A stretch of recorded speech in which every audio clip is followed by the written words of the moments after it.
कि बिहार के कुछ प्रमुख लोक नृत्य हैं, उसमें झिझिया नृत्य है ये सबसे पहले।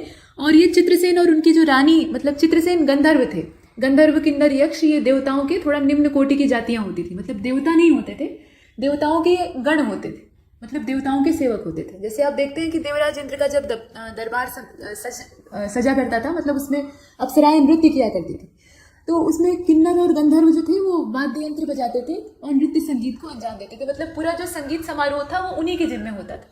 और यक्ष एक अलग प्रजाति होती थी जो कि प्रायः जंगल या जो निर्जन स्थान होते थे वहां रहते थे। युधिष्ठिर और यक्ष का संवाद आपने सुना होगा। तो झिझिया नृत्य जो है ये चित्रसेन नाम के गंधर्व और उनकी रानी के प्रेम प्रसंगों पर आधारित है।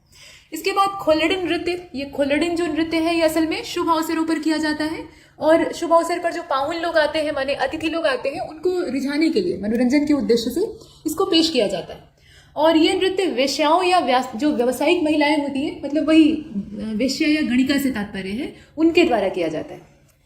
इसके बाद विद्यापति नृत्य, तो इसे विद्पतिया मंडली कहा जाता है या विद्पतिया मंडली का नृत्य कहा जाता है, जिसमें कि एक मृदंगिया होता है और बाकी जो है उसमें नटुआ और तमाम जो कैरेक्टर हैं वो पाए जाते हैं। मतलब ये राधा कृष्ण के जो रासलीला है या प्रेम प्रसंग है उसी पर आधारित होता है। टोटल रसप्रिया इसमें गाई जाती है। तो ये नृत्य जो है ये मिथिला के महान कवि विद्यापति के पदों को संयुक्त करके गाया जाता है, नृत्य किया जाता है। अब तो ये इसका चलन ही उठ गया है, नहीं तो पहले इसकी बड़ी पूछ हुआ करती थी। जितने भी मांगलिक अवसर होते थे उस पर विद्यापति मंडली का अगर नृत्य और नाटक न हो तो फिर बात नहीं बनती थी। करिया झूमर नृत्य को आप देखें तो यह महिला प्रधान लोक नृत्य है, मतलब महिलाएं करती हैं और मिथिला क्षेत्र में काफी ज्यादा फेमस है। धोबिया नृत्य जो है ये भोजपुर क्षेत्र जो बिहार का है वहां पे धोबी समाज के द्वारा किया जाता है। पवड़िया जो है ये पुरुषों और किन्नरों के द्वारा किया जाता है। ये किन्नर इसमें नहीं होते, प्रायः पुरुष ही होते हैं जो कि महिला वस्त्र धारण करके नाचते हैं। पवड़िया नृत्य इसको कहा जाता है। और ये सिर्फ बिहार ही नहीं, जो उत्तर प्रदेश का भी पूर्वांचल वाला हिस्सा है, मतलब पूर्वैया हिस्सा है, वहां पर भी फेमस है। आमतौर पर जब बच्चे का जन्म होता है या कोई मांगलिक अवसर होता है घर में, तो इन्हें कोई न्यूज दे देता है, तो जैसे हिजड़े आते हैं, मतलब किन्नर आते हैं, बिल्कुल वैसे ही पवड़िया भी आते हैं और ये भी कमा कर ले जाते हैं। मतलब यही इनकी आजीविका है। इसके बाद आगे चलते हैं। लौंडा नृत्य को आप देख रहे हैं तो ये लौंडों के द्वारा, मतलब लड़कों के द्वारा किया जाता है और ये भोजपुर क्षेत्र में प्रचलित है। जोगीड़ा नृत्य जो है ये सामूहिक रूप से जो गांव के लोग हैं वो करते हैं। जोगीड़ा गाते हैं, ये होली के अवसर पर होता है, भांग छानते हैं और नृत्य करते हैं, मतलब मस्ती करते हैं। तो ये हमने देखा। इसके बाद आगे बढ़ते हैं, यहाँ लोक नाट्यों को देख लेते हैं। तो पहला तो भकुली बंका है, अच्छा नाम है इसका। तो ये जो लोक नाट्य है, मतलब ये नाटिका है, नाटक इसमें किया जाता है। तो इसमें जट जटिन नृत्य किया जाता है और कीर्तनिया जो है इसमें कीर्तन किया जाता है। और कीर्तन किसका होता है? तो भगवान कृष्ण का होता है। ये वैष्णव संप्रदाय के लोग करते हैं और बहुत झूम झूम कर करते हैं, ढोल खोल कर ताल लेकर बैठते हैं। सामा चकेबा जो है ये भाई बहन का आपस में प्रेम दर्शाता है और ये वर्षा के महीने में, मतलब वर्षा वाला जो समय होता है उसी समय होता है।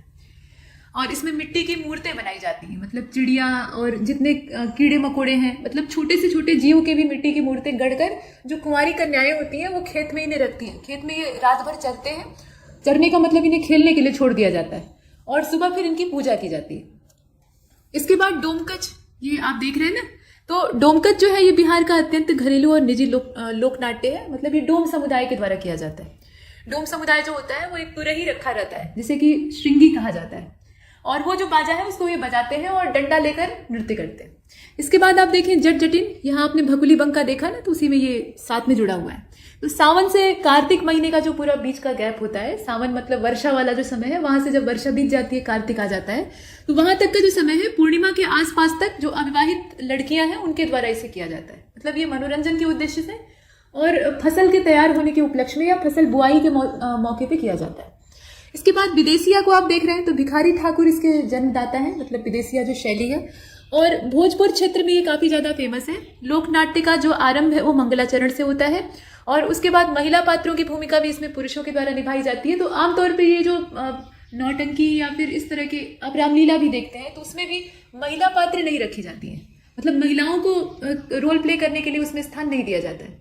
सारे रोल जो है वो पुरुष खुद करते हैं। जैसे सीता जी का भी रोल करना है तो वो पुरुष ही उसमें महिला वेश धारण करके साड़ी वाड़ी पहन के जानकी माता बन जाता है। ये परंपरा बहुत ठीक नहीं है, लेकिन गांव समाज के हिसाब से उस समय महिलाओं को पर्दे में रखा जाता था, तो उसी के हिसाब से ये बनी हुई है। तो ये हमने देखा। अब इसके बाद आगे बढ़ते हैं। इसमें आप देख रहे हैं मंगलाचरण। तो ये मंगलाचरण क्या है? पहले गणेश जी की स्तुति की जाती है, उसके बाद सरस्वती जी का आवाहन किया जाता है, फिर जाकर ये शुरू होता है।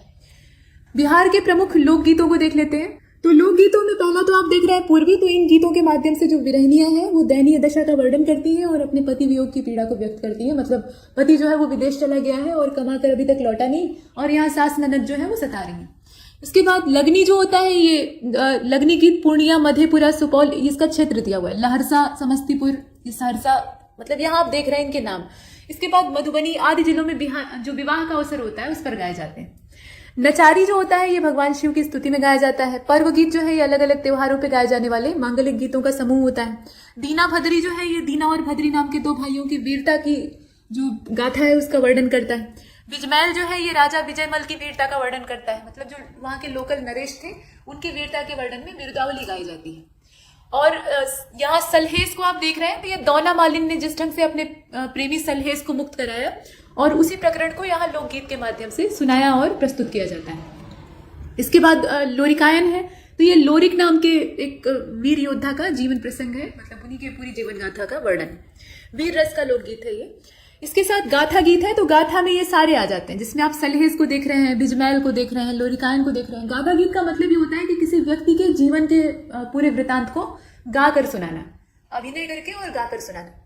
इसके बाद नीचे आप संस्कार गीत को देख रहे हैं, तो संस्कार गीत बहुत सारे हैं, जिसमें सोहर जो है ये आमतौर पे पुत्र जन्म के अवसर पर गाया जाता है। लड़की का जन्म होता है तो लोग प्रायः, मतलब कुछ लोग करवाएं तो अलग चीज़ है, लेकिन ज़्यादातर लोग सोहर नहीं करवाते हैं। तो ये एक अलग सी परंपरा है। अब यहाँ सोहर जो है ये सिर्फ पुत्र जन्म के अवसर पे ही किया जाता है। और उसके साथ समदाउन है, गौना है, बेटी विदाई, कोहबर, खिलौना, बधावा, ये सब अलग अलग अवसरों पर गाए जाने वाले गीत होते हैं। और इसमें अभिनय भी होता है, महिलाएं गाती हैं तो अभिनय भी करती हैं।